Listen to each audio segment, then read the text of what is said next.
Hello guys, ayan, update ko lang yung aking yung aking makeup.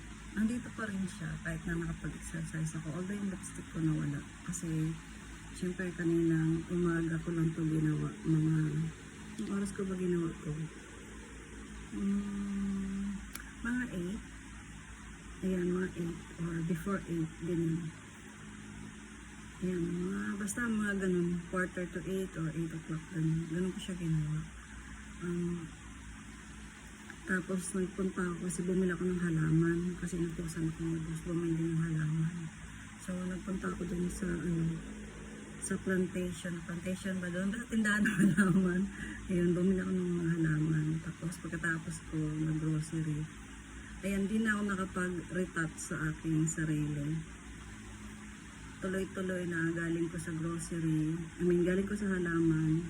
Yung pinaglagay ko muna yung halaman sa bahay. Tapos, pumunta ako ng grocery. Tapos, bumalik ako dito. Tapos, nagluto.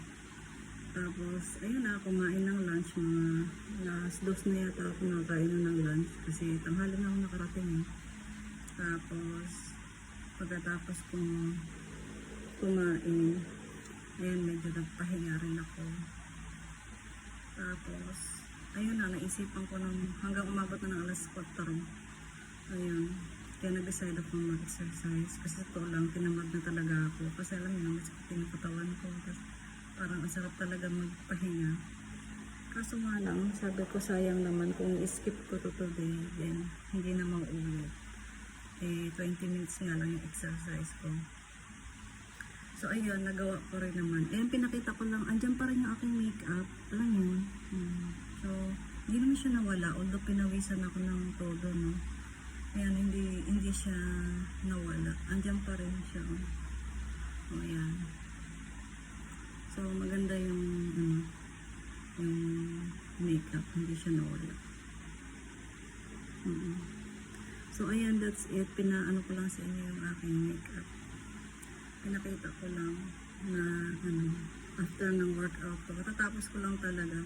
Nagpahinga lang ako kasi kumuha ng tubig. Tapos naisip ko kasi tinignan ko, sabi ko, nalusaw na yata yung makeup ko. Pagtingin ko nandiyan pa rin. Kahit pinawisan na ako. Nagpunas-punas pa ako nun ha. Hindi mapunas na ganon. Yung ganon-ganon lang, dampi-dampi. Ayun.